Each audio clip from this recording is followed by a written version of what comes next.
Oui, enfin, la bataille de Caramels en 68 a été effectivement un moment en fait beaucoup plus symbolique que réel, parce que c'est devenu quasiment un mythe, hein, que cette résistance des combattants palestiniens à l'offensive, enfin à l'opération israélienne. Mais ça a été mis en contraste avec la défaite des armées arabes en juin 67. Et c'est ce contraste sur lequel la résistance palestinienne, comme on l'a appelé, s'est développée, s'est bâtie. C'était en gros, voilà, nous sommes la réponse à la défaite de 67.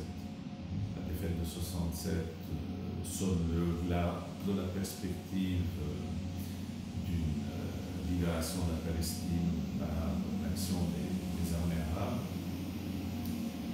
puisqu'elles ont été défaites de la façon dont on sait en juin 67. Et il faut,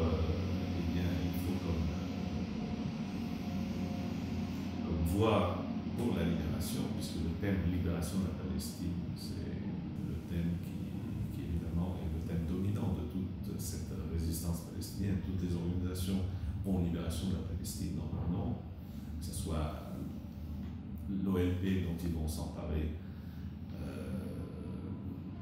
durant la même période, que ce soit les différentes organisations, le Fatah, le FPLP, etc. On retrouve toujours cette libération de la Palestine dans les titres.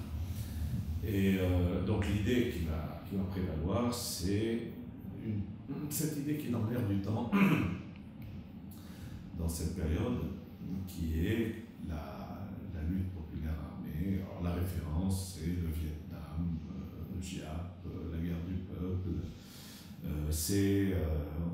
On est en plein dans cette fin des années 68 avec le Vietnam, avec des guérillas qui se développent ici ou là, en Afrique, en Asie, en Amérique latine, la figure de Guevara. Donc on est en plein dans cet ethos, et la résistance palestinienne, évidemment, va en être un élément saillant et même majeur dans cette vision des choses telle qu'elle va, par exemple, inspirer les gens dans la jeunesse européenne, avec la radicalisation de 68 et tout cela. La résistance palestinienne va côtoyer d'autres résistances, d'autres guerres révolutionnaires, dans l'imaginaire aussi collectif. Or, je disais que la bataille de Caramels, c'est plus... c'est vrai que c'est un acte de résistance qui contraste avec les défaites, mais enfin, ce n'était pas l'indication de ce qu'on a pu, à l'époque, prétendre, c'est-à-dire que la guérilla palestinienne allait devenir le fer de lance de cette libération de la Palestine que les armées arabes avaient échoué à réaliser. Voilà, on est dans cette optique, et c'est cette optique qui préside à la première phase de l'après-67, qui va à son tour subir, disons, un coup décisif, une défaite très, très forte, avec l'écrasement de la résistance palestinienne en Jordanie, n'est-ce pas, qui met fin à beaucoup d'illusions, et qui doit donc être le catalyseur d'une révision stratégique dans la résistance palestinienne, qui va passer bon, par étapes, mais assez vite après 70, de cette perspective de libération de la Palestine à une perspective qui est celle, qui va devenir celle, un peu plus tard dans la formulation, mais celle de l'État palestinien indépendant dans les territoires occupés en 1967. C'est-à-dire que paradoxalement, la première émergence de la résistance palestinienne après 67 ne vise pas les territoires occupés en 67, mais l'ensemble de la Palestine. Et ce n'est que quelques années plus tard, devant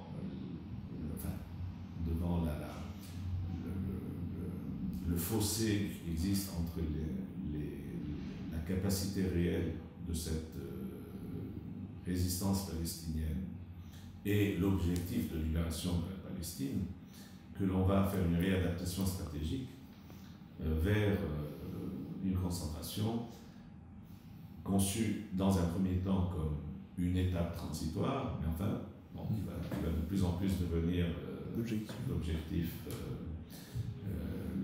même maximal, qui est la libération, la fin de l'occupation dans les territoires occupés en 1967.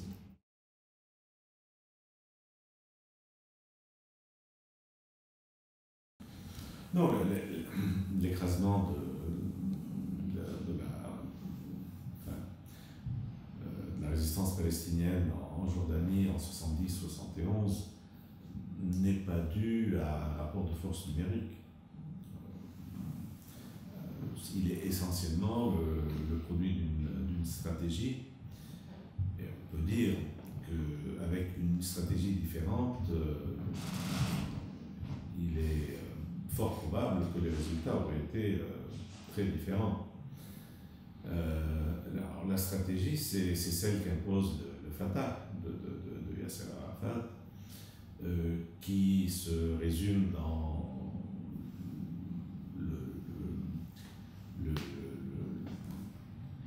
la règle de la non-ingérence dans les affaires intérieures des pays arabes, qui, dans l'esprit des dirigeants du Fatah, a pour corollaire la non-ingérence des États arabes dans les affaires du Fatah ou de la résistance palestinienne.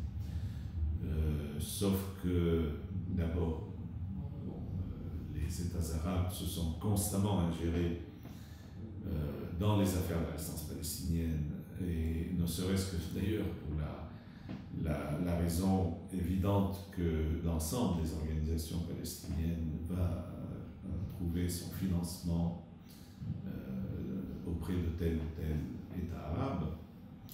Et donc, pour revenir à la Jordanie, cette orientation du Fatah a eu pour résultat le fait que le Fatah a refusé d'empiéter directement sur le pouvoir jordanien, d'agir dans l'armée, dans les rangs de l'armée jordanienne, de la travailler de l'intérieur, y compris à travers les signes qu'il pouvait y avoir. Tout cela n'a pas été écarté, et même le Fatah réprimé, intervenait parfois pour la répression de luttes, y compris de luttes ouvrières, sur demande des autorités jordaniennes et contre les fractions de gauche de la résistance palestinienne. Cette stratégie, elle a aussi entraîné le Fatah en 70, au moment de la crise, à accepter le désarmement de la milice palestinienne et milice palestinienne, et donc faciliter la tâche, de fait, pour le régime jordanien, en ce qui concerne l'écrasement de la résistance. Bon, c'est que le Fatah n'a jamais voulu poser la question du pouvoir en Jordanie, considérant que voilà, nous devons donner des gages aux régimes arabes, notamment aux monarchies qui nous financent, à commencer par la monarchie saoudienne, qui est le principal bailleur de fonds, qui était le principal bailleur de fonds du Fatah. Le principal gage que nous donnons, c'est que nous sommes garants de cette non-ingérence palestinienne dans les affaires arabes. Il est hors de question pour nous de viser au renversement d'un régime arabe, et encore moins d'une monarchie, de la monarchie hachémite de Jordanie. C'est un peu cette perspective qui est celle du Fatah. Et qui fait donc que le Fatah a imposé cette perspective, y compris en réprimant la gauche palestinienne qui voulait, elle, mettre la question du pouvoir jordanien sur le tapis. Eh bien, on a cette contradiction avec, bien entendu, le rapport de force très largement dominant en faveur du Fatah, y compris les moyens, etc. C'est dans cette stratégie, essentiellement, que l'on peut repérer les raisons principales de cette défaite. Ce n'est pas dans un rapport de force, parce que le rapport de force, la dualité de pouvoir qui s'était instaurée de fait en Jordanie après 67, aurait pu être tranché dans l'autre sens. Sauf que, évidemment, on a un pouvoir qui, lui, est bien déterminé à rétablir son monopole de la violence physique sur l'ensemble de son territoire, et on a en face un contre-pouvoir, un autre pouvoir dominé par une force qui ne veut pas trancher la dualité, qui veut simplement perpétuer la dualité. Et évidemment, c'est une dualité qu'il est impossible de perpétuer. À la longue, c'est ou l'un ou l'autre. Et si l'un est déterminé à en finir avec l'autre et l'autre n'est pas dans cette perspective, eh bien, le résultat, c'est ce qu'on a obtenu. Donc, c'est effectivement une question de stratégie, essentiellement. Et ça renvoie plus généralement au débat sur l'articulation entre la lutte palestinienne et la révolution arabe. Alors, dans l'optique du Fatah, cette articulation n'existe pas, au sens où le Fatah, c'est la révolution palestinienne, c'est le fer de lance de la libération de la Palestine, qui va être accomplie par cette résistance suivie, soutenue par les armées arabes, les armées des régimes arabes. C'est un peu la perspective du Fatah qui s'inscrit dans ce concert des États arabes tel qu'il existe à l'époque, et c'est accéléré par la prise de contrôle de l'OLP qui, à l'origine, l'OLP est une création de la Ligue des États arabes, une création des États arabes. Bon, donc le Fatah, par le biais de l'OLP, va s'inscrire pleinement dans ce concert des États arabes, même si c'est un concert très souvent cacophonique, n'est-ce pas? Mais enfin, le Fatah va essayer de maintenir des rapports dans cette direction. Les fractions de gauche qui se sont déclarées marxistes, je dis bien se sont déclarées marxistes parce que, en fait, c'est tout au plus des nationalismes radicalisés.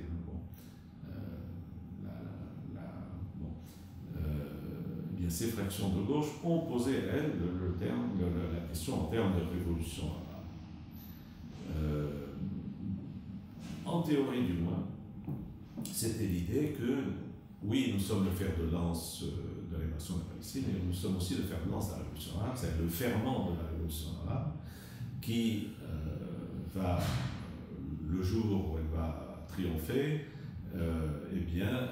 se combiner avec nos forces pour permettre cette libération de la Palestine.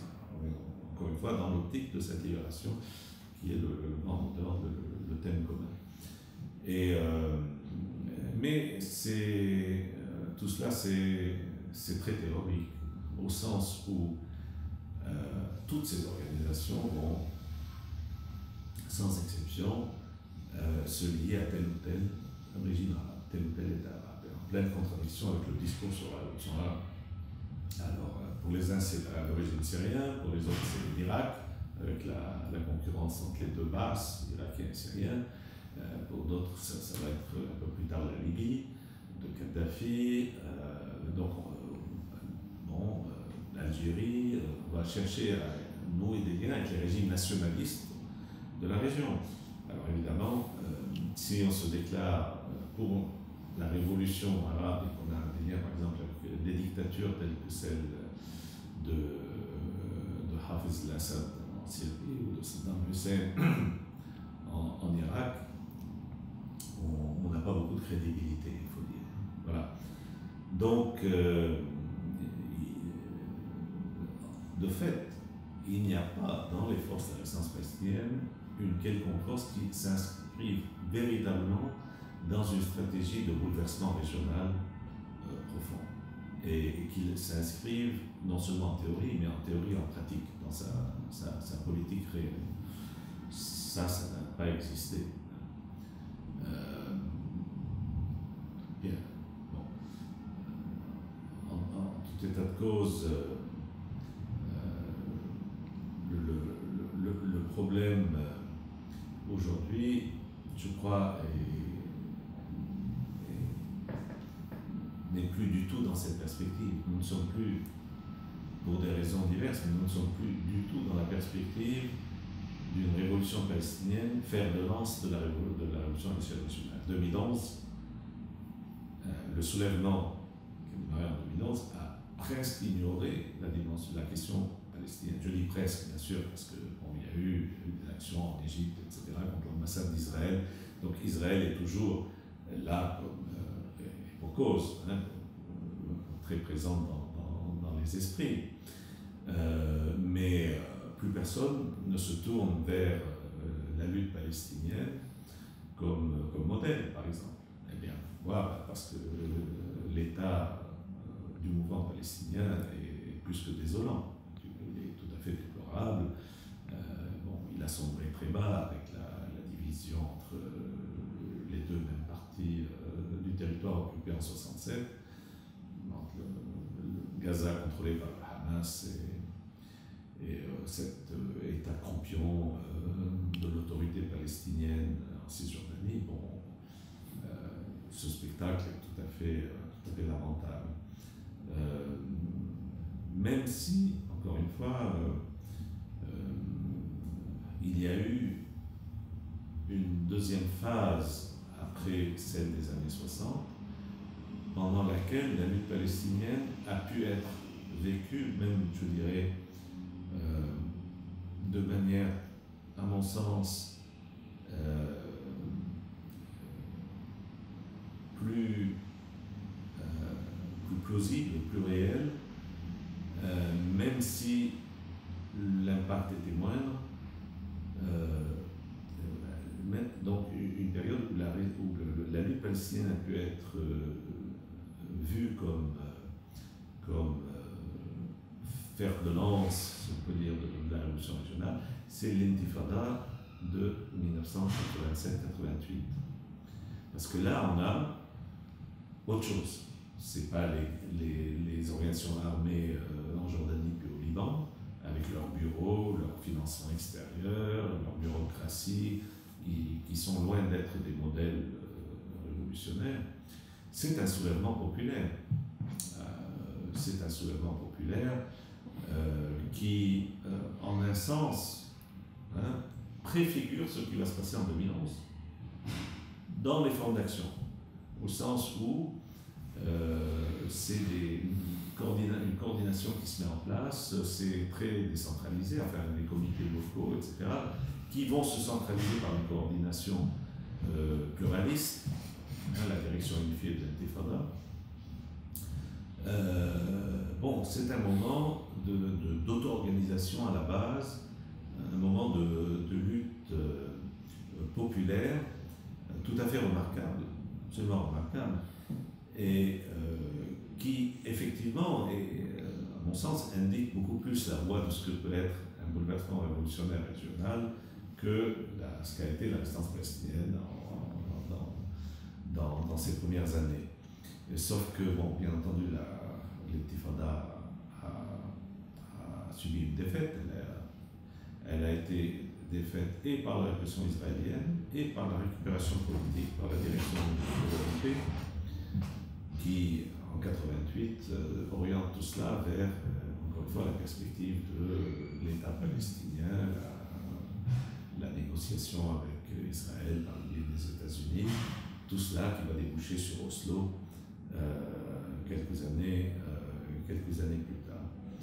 Bon, aujourd'hui, on a oublié, enfin avec 2011, on a même oublié ce premier moment d'un soulèvement régional,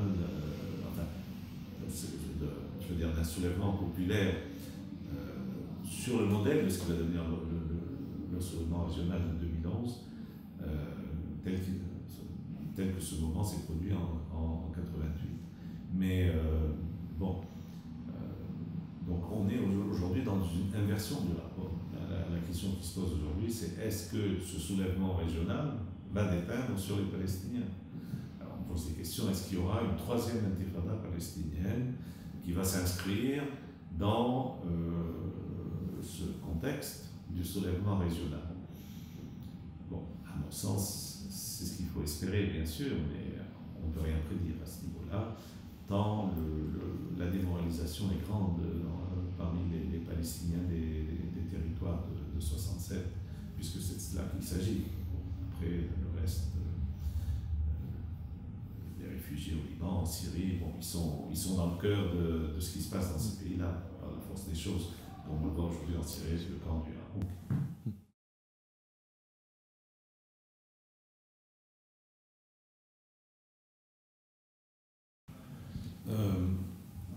Oui, bah, c'est un fait que la lutte palestinienne a subi en fait bien plus de coups en provenance de régimes arabes au final qu'elle n'en a subi de ce qui est son principal ennemi, qui est l'État d'Israël. Bon, alors, la Jordanie, on a parlé, donc le massacre en Jordanie fait plus de victimes palestiniennes que ce que l'État d'Israël en avait fait jusque-là, jusqu'en 70.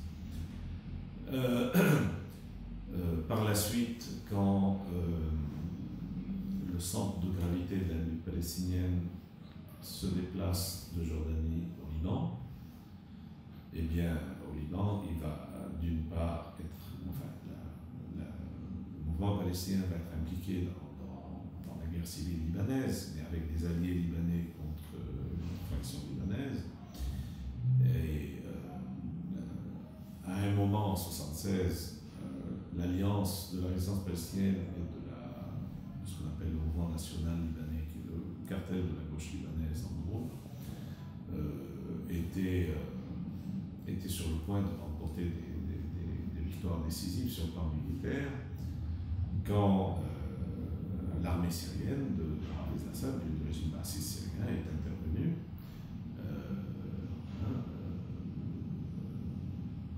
avec une détermination brutale extraordinaire pour eh bien, renverser le cours des choses, infliger un coup dur à cette alliance, comme on disait à l'époque, palestino-progressiste qui existait.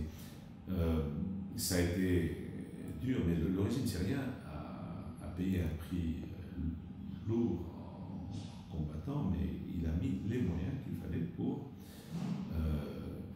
refouler les forces palestiniennes et de la gauche libanaise.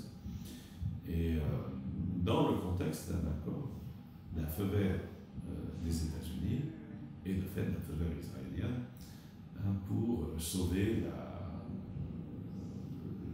le camp dit chrétien, réactionnaire à la droite chrétienne libanaise, enfin dans le contexte de l'affrontement confessionnel. Et le régime syrien, donc, depuis 1976 et jusqu'en 2005, est resté au Liban, militairement, en tenant en laisse les Palestiniens,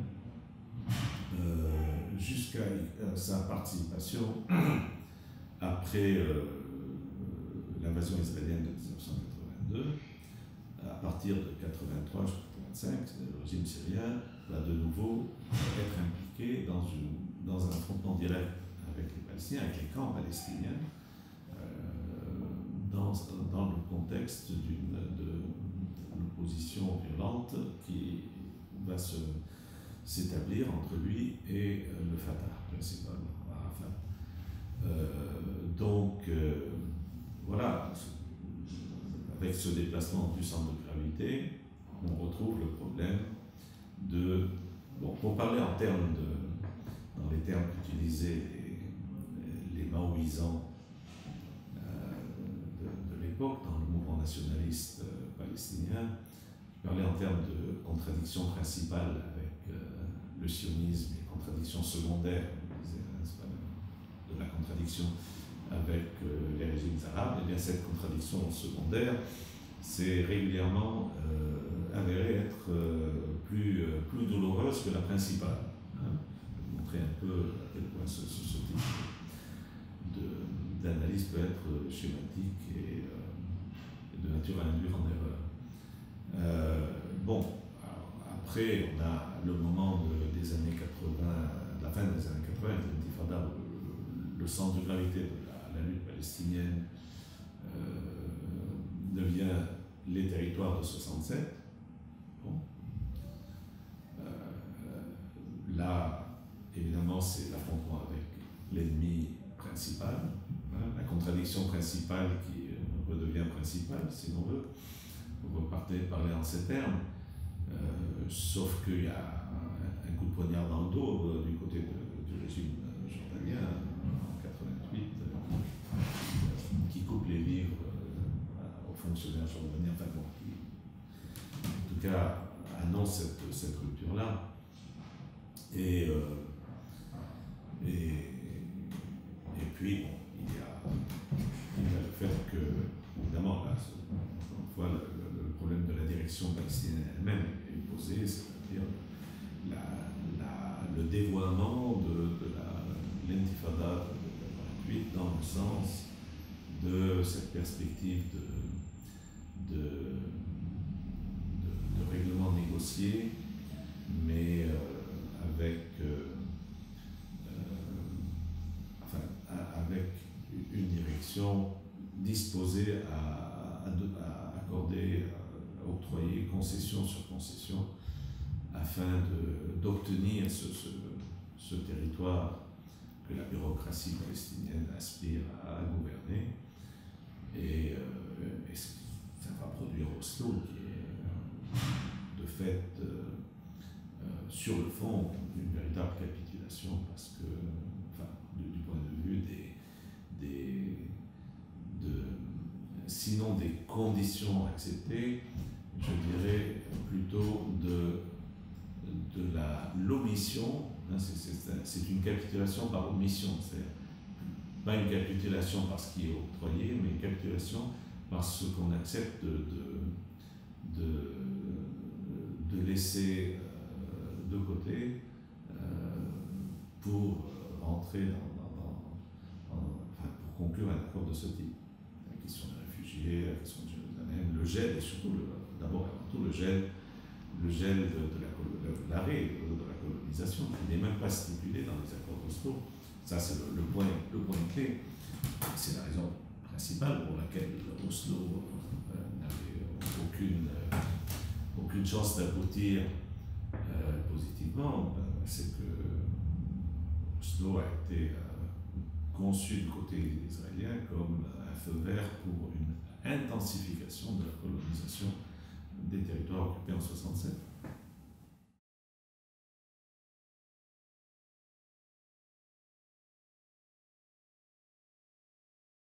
Donc, la résistance palestinienne dans son ensemble d'une part et en gros, disons, le mouvement anti-impérialiste national dans l'espace arabophone est très largement dominé par une perspective nationaliste. Même le stalinisme arabe, d'une part, a été au bout du compte marginalisé et donc est sorti perdant de la nationalisme, ou alors il s'est, par certains pans de ce stalinisme, il a fini par s'insérer dans cette même optique nationaliste. Et alors cette optique nationaliste, c'est quoi? C'est dans sa version de droite, elle consiste dans l'optique qui était celle de la direction du Fatah, par exemple, avec une théorisation de fractions maoïsantes au sein du Fatah, rejoignant cette optique-là. C'était celle donc les régimes arabes, ils sont arabes, y compris la monarchie saoudienne, font partie de cet ensemble auquel nous appartenons dans la lutte contre l'ennemi principal, la contradiction principale qui est Israël. Donc il y a ce nationalisme de droite qui est dans une optique œcuménique arabe, au nom de son nationalisme arabe, sinon. Et puis il y a la version de gauche qui fait la distinction entre régime réactionnaire et régime qu'elle qualifie de progressistes et qui sont d'affreuses dictatures, comme les pouvoirs marxistes de Syrie ou d'Irak, ou comme la Libye de Kadhafi. On a parlé, j'ai déjà évoqué ces régimes-là. Donc, la raison pour laquelle je dis que tout ça c'est des nationalismes, et qu'on est très loin du véritable marxisme, même si ces fractions prétendent être marxistes, c'est que leur optique reste dominée par la perspective nationaliste et non pas par une perspective de classe, une perspective sociale et même une perspective démocratique, parce que dans le fond, alors là il y a ce croisement du stalinisme et du nationalisme, c'est cette dévaluation totale de la démocratie, c'est-à-dire que on peut considérer comme régime anti-impérialiste d'affreuses dictatures, parce que après tout l'Union soviétique qu'on considère à l'époque, pour ces gens-là, comme patrie du socialisme entre guillemets, est elle-même un État dictatorial, une dictature. Donc oui, l'ensemble de ces courants, que ce soit le nationalisme de droite, que ce soit le nationalisme de gauche, avec une greffe stalinienne, idéologiquement, sont absolument incapables de formuler ou de s'inscrire dans une perspective de bouleversement social interne véritablement à la région, sur une base de classe et sur une base démocratique. Voilà. Et ça explique d'ailleurs en grande partie l'échec historique de tout cela. Et le fait que lorsque le soulèvement de 2011 démarre, ce qui reste de la gauche arabe est dans un état assez lamentable. Une partie va se ragaillardir avec le soulèvement, mais on est très loin d'avoir une gauche, et surtout avec une perspective stratégique de gauche réelle, capable de s'ériger en avant-garde, en direction. On n'a pas cela, ça n'existe pas. C'est ce qui aussi explique l'émergence en tout cas dans un premier temps, en 2011, de coordination de jeunes, etc., qui sont en dehors de tout système de parti. Encore une fois, dans un premier temps, les choses vont évoluer différemment, mais on a quelque chose qui noue un peu avec l'esprit de l'intifada palestinienne de 1928, au sens de cette décentralisation, qui est grandement facilitée par les technologies, l'Internet, etc. Ça, on rentre dans une autre période historique, mais au niveau de ce qu'a représenté la lutte palestinienne, je crois que ce qui est frappant, c'est l'absence durant toute cette histoire de la résistance palestinienne entre 1967 et jusqu'à nos jours, c'est l'absence d'une force palestinienne qui soit véritablement une force de lutte de classe et nationale, et non pas strictement nationale, une force qui puisse combiner perspective sociale, nationale et bien sûr démocratique.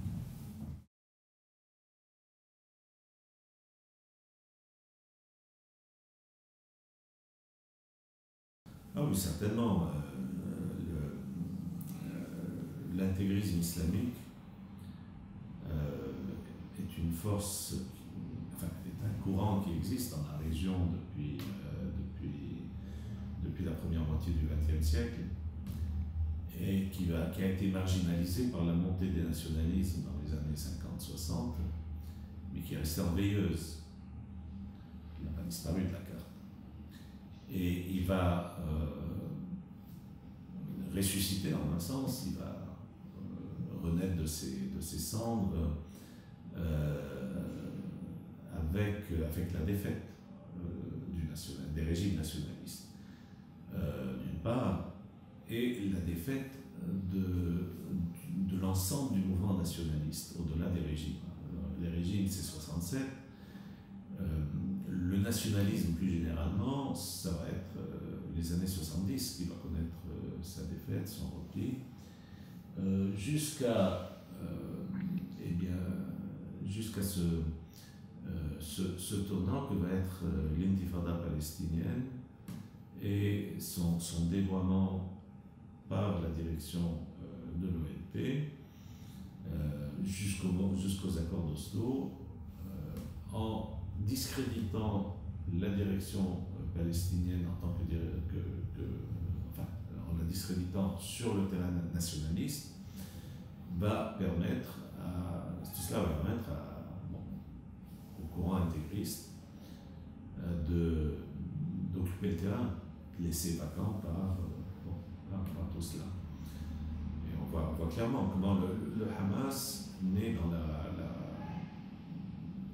dans le contexte de l'intifada palestinienne. C'est-à-dire les frères musulmans, la branche palestinienne des frères musulmans, créent le Hamas en tant que branche de résistance, comme son nom l'indique, mouvement de la résistance islamique, crée le Hamas dans le contexte de l'intifada. Et pendant la première année de l'intifada, c'est la gauche palestinienne, c'est un peu son champ du signe. C'est la gauche palestinienne qui donne le ton. La gauche, le FP, le FDLP, même ce qui est de fait le Parti communiste. Donc ces trois composantes de la gauche palestinienne sont très fortement présentes dans la direction de l'intifada, dans l'organisation de l'intifada en 88.